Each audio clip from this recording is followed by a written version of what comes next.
Dear students, welcome to the fourth podcast of Chapter 9, Traders, Kings and Pilgrims. In this podcast, we will study about the quest of the pilgrims. Now, students, who are pilgrims? Pilgrims are men and women who undertake journeys to holy places in order to offer worship. As traders journeyed to distant lands in caravans and ships, pilgrims often travel with them. The best known of these are the Chinese Buddhist pilgrims, Fa Xian, who came to the subcontinent about 1600 years ago.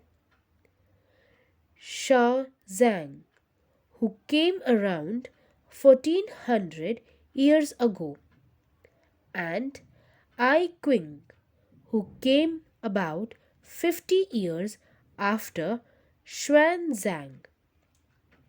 They came to visit places associated with the life of the Buddha as well as famous monasteries. Each of these pilgrims left an account of their journey. They wrote of the dangerous routes encountered on their travels, which often took years of the countries and the monasteries that they visited.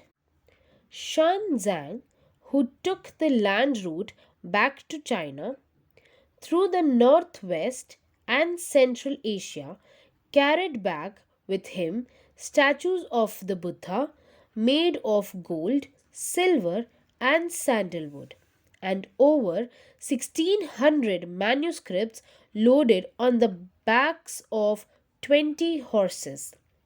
Over 50 manuscripts were lost when the boat on which he was crossing the river Indus overturned.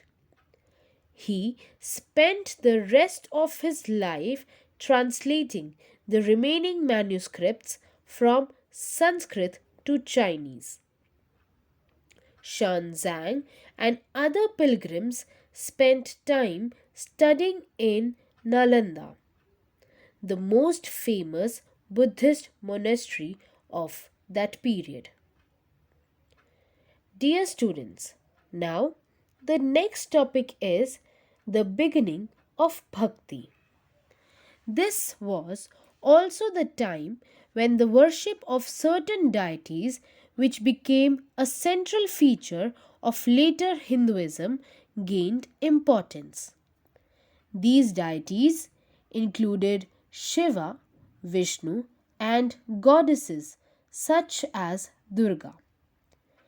These deities were worshipped through bhakti, an idea that became very popular. The word bhakti comes from the Sanskrit term bhaj, meaning to divide or share.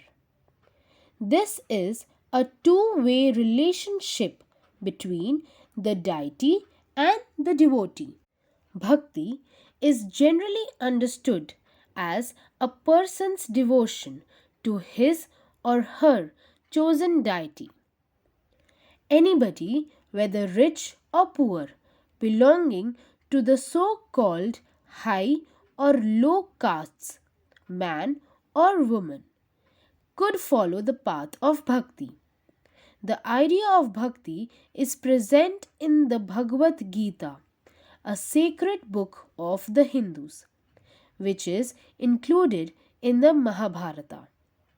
In this, Krishna, the god, asks Arjun, his devotee and friend, to abandon all dharmas and take refuge in him, as only he can set Arjun free from every evil.